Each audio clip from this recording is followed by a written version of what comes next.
So corneal transplants, if you see the trend, it has decreased from what was there in last 10 years because of the contact lens and collagen cross-linking. So basically, I'll talk on penetrating keratoplasty, what is the indications and how it is, the surgical steps, how it is different from other indication, complication and visual outcome. Similarly, in lamellar keratoplasty. And at the end, I'll compare between PK and LK. So the indication in penetrating keratoplasty is prior hydrops, not all hydrops, also with large DM detachment. If somebody has a deep stromal scar, especially encroaching the visual axis, and in case you have a large perforation during DALK, you may need to convert to PK. And if the graft has failed because of prior keratoconus, definitely penetrating keratoplasty. The surgical step, I'm not going to detail, but it is same as other penetrating keratoplasty. Preferably, we choose a good quality donor tissue because the recipients are young, and because they are again phakic and clear. Most of the time, it is a clear lens. Meiosis before trepanation is must. Either you take intracameral pilocarpine or before the surgery. Size of trepanation, it varies from like same size, undersize, or slightly oversized. Most of us, because we do from the endothelial side punching for the donor, it is 0.25 or same size. I do personally same size. People take less also, but there are complication like wound gap or astigmatism if you take smaller graft. So basically the size we are discussing here to decrease the post-operative myopia. Coming complication again specific to keratoconus, if you see the internal, these are described as step, gap. The internal wound gap, it is in normal PK, it is 50% in corneal transplantation. You see the internal graft host malapposition, but in contrast in keratoconus, maybe because of the thinner host, it is quite more, 78.4% you see graft host malapposition. Why graft host malapposition is important? Because it leads to weaker unstable wound, irregular astigmatism, and optical aberration. Again, complication, post-PK refractive error, oversized graft lead to increased post-operative myopia. Post-PK astigmatism depends on many factors, but especially in keratoconus, it depends on the severity of disease and more unpredictable if it is quite advanced or irregular astigmatism. Most of the keratoconus patient, when I counsel them for contact lens, in fact they want, no, will not use contact lens, will go for transplant. But transplant, again I tell, most of the time you will land up with contact lens. So before at least you try contact lens, then only you plan for transplant. So as I mentioned, astigmatism following PK may be due to donor-related, host-related, or technique. In donor-related, it may be diameter, age, surgery. Check the base of the cone. So the trepanation should cover the entire cone. You see this slit lamp, some people mark it, or you can have an idea before you do trepanation, or you can see the topography. So the recurrence incidence has been reported in 20 years, it is 10%. Recurrence may happen after long, like 17.9 to 21.9 years. But 10% is quite high, but I don't think clinically we see this 10%. But the paper again is not very old. Rejection, keratoconus rejection is not so common like other, but still it has been reported. It can vary from 10% to 35%. But however, most of them are reversible. Maybe they're young people, they come back early. So failure is 2.4%. The risk, like any other PK, large graft, decenter graft, or loose suture leading to vascularization, corneal infection. So this is again one case with PK with a loose suture. This is not a common disease like PK as well as DALK or for any other indication. Coming to lamellar, which is more common for keratoconus nowadays. The indications are any advanced keratoconus with a healthy endothelium. They're intolerant to contact lens. And like I mentioned, many people do not want contact lens, but I personally send them for a contact lens trial Despite that, they insist, then it is surgeon choice. A patient with high risk of rejection, if somebody has rejection in other eye and recurrent rejection, maybe you can plan for a lamellar keratoplasty. So it can be divided into anterior, predesmatic and desmatic, but most common is big bubble technique, or followed by, if you're not getting big bubble, then manual dissection. Coming to a few common techniques, the layer by layer dissection is the oldest, and it is preferred in acute eye drops, sealed acute eye drops. In those cases, big bubble is avoided. You do partial trephination, and then you go layer by layer with a spatula or a crescent knife. I prefer old crescent knife. It's a sharp one. You might land up with a perforation. However, the limitation is interface has poor visual quality and recurrence of residual ectasia due to residual stroma. So this is a picture which is due to, you can see the residual stroma. Here there's no residual stroma. So this interface has, but it is fine as long as the vision is good and it is not in the visual axis. Even if it is in the visual axis, at least the rejection chance is not there. Another one is viscodelamination. It is not commonly practiced, but again preferred in cases of scar, like manual dissection. Patient had a full thickness scar due to eye drops. Pneumodelamination is the most common one. Again, out of this, big bubble technique is a popular one.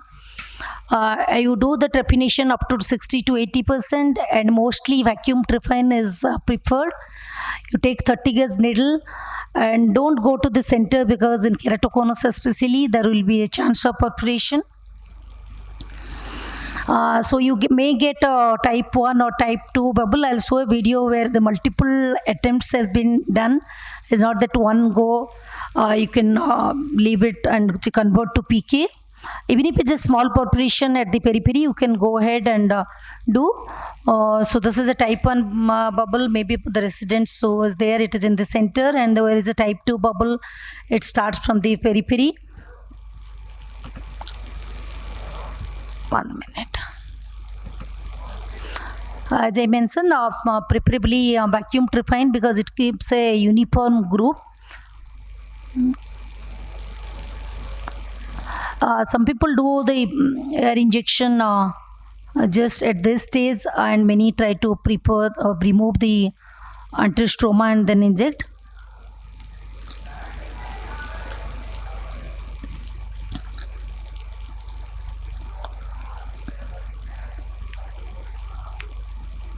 The dissector make it.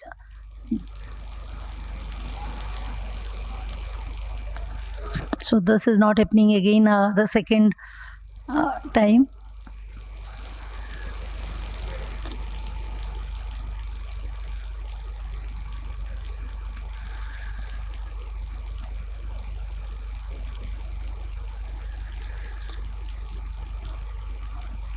So make sure you are not just in the paracentral cornea whenever you are injecting air. This is just a iris, thin iris repositor.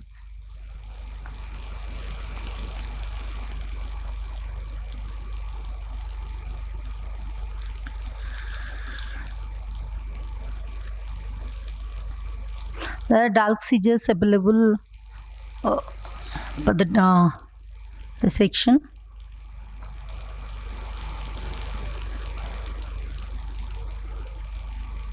So I'll see just clear desmet, but suddenly it perforates and convert it to So the perforation makes sure you're removing whole desmet. Otherwise, sometimes the residual desmet membrane of the host remains. So then the technique is like PK. There are some modification, like for example, this patient had lot of air emphysema. So in those cases, maybe a small air bubble in the anterior chamber help to know whether we achieved a big bubble or not, because if the bubbles move to periphery. The common complication is perforation. I will say commonest complication. Most of the time, because we are greedy to go to still deep, then we perforate. The incidence is from 4% to 39%. It can occur in any stage, starting from the beginning or to the end. Most of the time is towards the end. It can be micro or macro. Micro you can manage with fibrin glue, or you leave little bit stroma. Don't go to that place. And double antechamber, the risk is most commonly with corneal scar, then intraoperative perforation, or if you have a type 2 bubble. Or sometimes because the keratoconus was too steep, because of the buckling effect, it creates a second antechamber. And the treatment is inject either AR or C3F8 or SF6. This is a photography where you can see the descent membrane. And this is a triple antechamber. So you can see here 1, 2nd, 3rd. So basically the Dwarf's layer is separated. And another common complication in DALK, which is not so common in PK, is Urette-Javalier syndrome because of the pupillary block.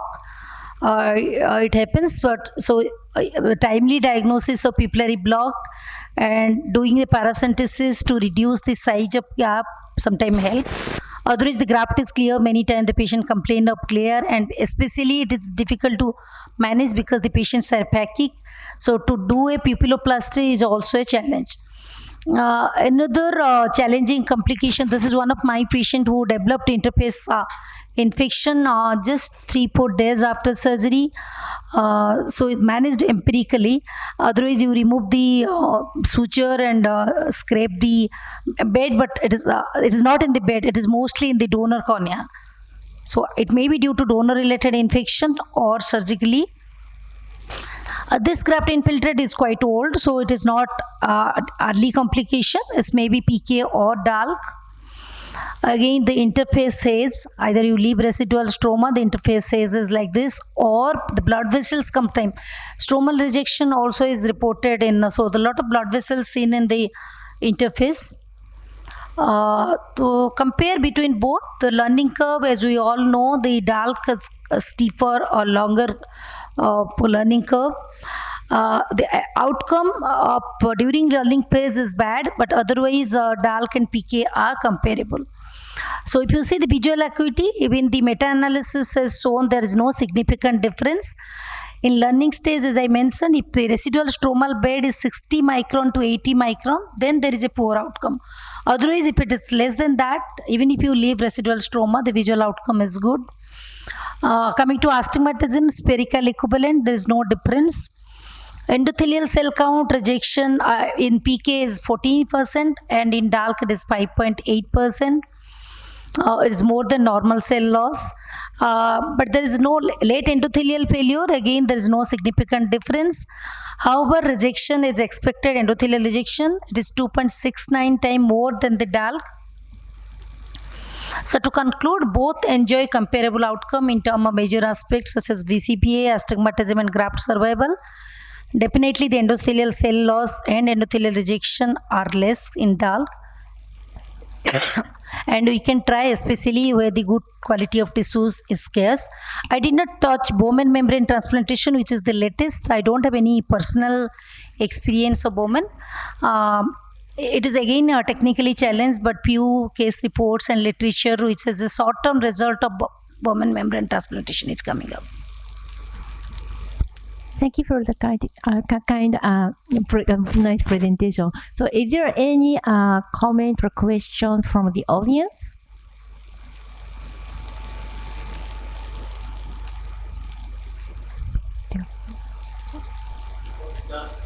Do you believe that the use of intraoperative OCT is really important for performing a successful DA? Yeah, I think that's the most useful intraoperative OCT. Yeah. But it's not available in many places. Yeah, definitely for lamellar surgery, especially DALK and DMEC. DSEC may not be so much, but DALK and DMEC is very good instrument to The guide. expense is definitely an issue, but what I feel is the case that you showed was such a good video. You basically used every quadrant to try and still make the big bubble. So if you have access to intraop OCT, you can start with the manual dissection layer by layer. It'll take time, but you would know where to stop. And as you said, studies have shown that if you leave up to 80 microns, the outcomes are going to be still great. So I think that's one point where intraporosity is really useful.